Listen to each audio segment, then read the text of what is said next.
Hey guys, what's up? Gamer Guy 7 Aces here, and wow, I want to thank everyone for your massive support for Sonic Rebound Episode 4 and the trailer. What a hell of a week, you know? Been grinding hard this past week. We made a huge accomplishment finishing Season 1. You know, I still can't believe we've done 4 episodes of Sonic Rebound in less than a year and a half. That's an accomplishment in my book. Thanks for all the huge positive feedback Episode 4 got. It got a lot of feedback, both positive and negative, especially the shock at the ending. I always knew that the ending would have a good or bad reaction to it. It was mostly positive though. People who saw it was mostly positive, but you know, the comments were definitely passionate. Some people wrote essays usually of praises, or they wrote essays of criticism. You know, I appreciate it. There's no hate, you know. I mean, sure, there were some people who didn't like it, but this is like the movies, you know? Everyone's got an opinion when they watch a movie or a sequel of something or a series. I mean, I was pretty opinionated on MCU films like Iron Man 3, etc. So I really appreciate it, you know.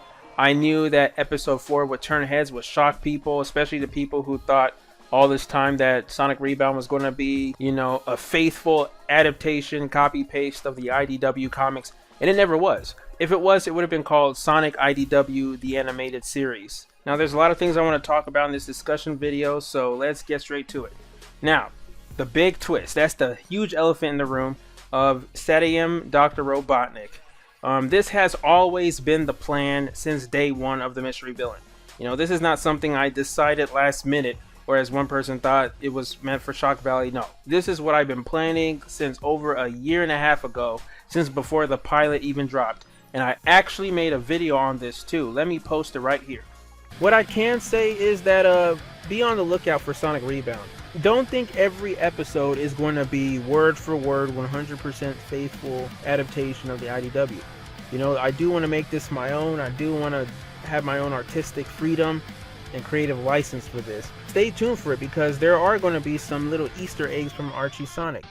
So be on the lookout for that. But one thing I can tell you is that the end of this arc is going to have a shocking ending. If you guys think you know how this ends because you read the comics, think again, because this is going to be shocking.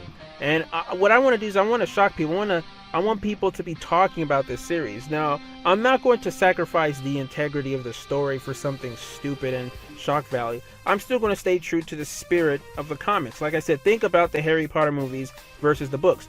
The movies do take their liberties, but they're always faithful to the books and the plot of the books. I see those as great adaptations. They're not perfect, but they're great. So that's what I want to do with this. So be on the lookout for that. Now, that video was posted in August of 2019. That was just a couple days after the pilot. And I've been saying that there was going to be Archie Easter eggs here, but I don't know if people listen to me or whatever. I don't think people remembered because, you know, I mean, I've been teasing this a lot. Yes, it's true, I kept the mystery villain a secret. Like, this is the biggest secret I ever kept on the series. Nobody saw it coming, but I mean, you kind of had to expect to see something of this magnitude. Like, you knew, everyone should have known that I wasn't going to have Neo Metal Sonic or Metal Sonic revealed as the villain at the end of Episode 4. So like I told someone else, I replied to their comment. I was like, we don't want to be a copy paste of the IDW comics, because that was a couple of people's complaints in the past that, oh, Sonic Rebound is just copy paste of the IDW comics. It's not original. It's not original. And it's like, I wanted to say something to them, but I couldn't because I didn't want to spoil anything. But now, as you've seen, especially with the Season 2 trailer, it is not copy and paste at all. But like I said in that video, we're still going to stay true to the spirit of Sonic IDW. You know, we're not going to deviate too far from it. But like I said, I totally understood you can't please everybody, you know. I mean, it's the same thing with Star Wars. When The Force Awakens came out, there were people that complained about it, saying, oh, it's a rehash of A New Hope, which it kind of was, but some people made it look like it was a negative. Then The Last Jedi comes out, and that is completely different, completely flipped the lore of Star Wars on its head, and people hated it. There were people that said that, oh, it ruined Star Wars. My problem with those movies was that they changed directors. They should have either had J.J. Abrams do the whole trilogy in his vision, or they should have had Rian Johnson do the entire trilogy himself, because it was conflicting ideas. Then they brought back J.J. Abrams for his Rise of Skywalker, and everyone can agree that is the worst of the Star Wars films in the sequel trilogy. So long as I'm the director and screenwriter of Sonic Rebound, it's always going to be consistent. Now, if we changed writers and everything, then I would be worried about the quality of the story, because the story, every director, every screenwriter brings their own vision, interpretation, how they want the plot to go. So that's the difference between this series and Star Wars. You just can't please everybody, which I totally understand, but I love how this is attracting a lot of different fans, people who don't read the comics, people who read the IDW comics, people who read Archie comics. They're all invested in this show now. I've got everyone's attention, and that's been my goal since day one. Just like what one of the voice actors told me. He said, everyone will understand the bigger picture when the series is done, or at least when the second season is done, you will understand the bigger picture. So no spoilers, because I don't want to spoil too much. I don't want to say too much. But the plot of season 2 is basically the fate of Sonic's world is in jeopardy. Now he and the Resistance must stop Dr. Eggman from his evil scheme, which will cause dimensional collision. So basically, the entire season is Sonic and his friends trying to prevent this villain, Dr. Robotnik, from achieving his goals, which would royally screw things up if he succeeds. Because he's basically trying to bring in his own dimension, which will be catastrophic for Sonic's world. Someone compared this to the Genesis Wave plot in the Archie comics. And, you can call it that, but threat-wise, plot-wise, that is what Sonic is trying to prevent. He's trying to prevent, like a Genesis Wave from happening. So he has to stop the villain. And that's why Eggman or Robotnik is going after the Master Emerald and all that. I don't want to spoil too much. You'll see as the story develops. Sonic is trying to prevent the erasure of his world, reality. Now, there's actually an arc in the Archie comics that inspired me to do something like this. It's when Dr. Eggman meets Dr. Robotnik from SatAM. And both are pretty similar and different. I forgot which issue this is. It's 100 and something. I'm going to show it in the video, but it's when Dr. Eggman, modern Eggman, meets Dr. Robotnik. They've met a couple times, but there's one arc where they meet each other, and it's like the dimensions collide as well too. That was the one arc that really fascinated me from the Archie comics. So this season 2 definitely pays some homage to it. Now, don't worry guys, Mr. Tinker will return in episode 5. Don't worry. I know some people are like, wait, so Dr. Eggman or Mr. Tinker is not going to be in this at all? He will, episode 5. Episode 5 is literally titled Mr. Tinker. So I won't say more than that until the preview comes next year. Now, what is the future of this series? Now, I know some people, when I first started this, I was thinking, oh, I'm just going to continue catching up to the comics. This whole series, I'm going to just go as far as I can, adapting every single issue. That is humanly, physically impossible, unless if I have a huge animated studio company or whatever. So then I was like, okay, I want to do the first 2 sagas though. But the Metal Virus saga is pretty long. So right now, we just have plans to do the first 12 episodes. We really want to focus on this saga, making this saga the best experience. And yeah, as of now, there's no active plans of doing the Metal Virus saga.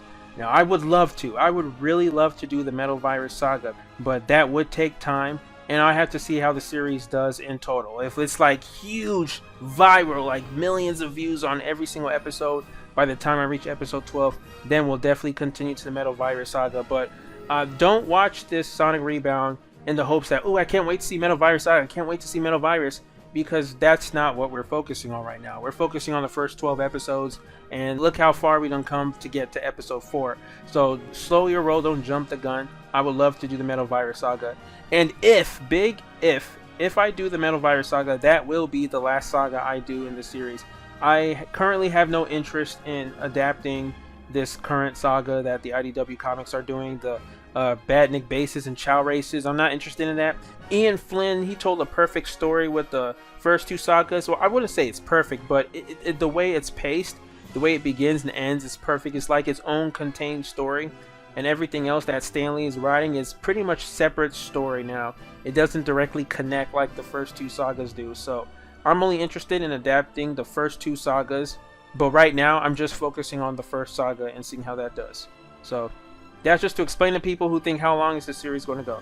My goal for 2021 is number 1, art consistency. Now, what do I mean by that? Now, as all of you know, the pilot, was pretty shaky in the animation department and was completely not consistent. Now, over time, as the episodes continued, consistency was getting more, we were achieving that more, especially with episode 2 and episode 4. But what I want to do, and as you've seen in the season 2 trailer, consistency is definitely something we're going to focus on more for season 2. As you can see, the art style for season 2 is going to be very much inspired by Shintani, who was the lead animator and artist for Dragon Ball Super Broly movie. You can just tell if you compare side by side. I'm not going to post clips because I don't want to get claimed by Toei Animation, but you can see the similarities, and this is definitely done in part by Nightblind and Aid. We're going to have 3 main animators on this. Altogether, there's like 7 animators that work on the series, but you always have to have your lead animators. So that's my goal. Now, like I said, I can't 100% guarantee that this will be consistent art from beginning to end. There's no way I can guarantee that, because in order to have consistency, you need a gang of animators, like a team, a studio, and I'm just one person. I'm a one-man show. I don't own an animation company, so we're doing the best we can. Even in animations like Dragon Ball Super Broly, to the well-trained eye, you can see when Shintani is not animating. It's humanly impossible to completely mimic someone else's style 100%, unless if you're tracing. Even if you're tracing, you're not going to achieve it. It'll just look like you're tracing, right? I mean, you can even tell in some scenes in the Broly movie that, oh, this was done by someone else, but it's still done in the style of Shintani. So that's what I'm going to try to accomplish in season 2.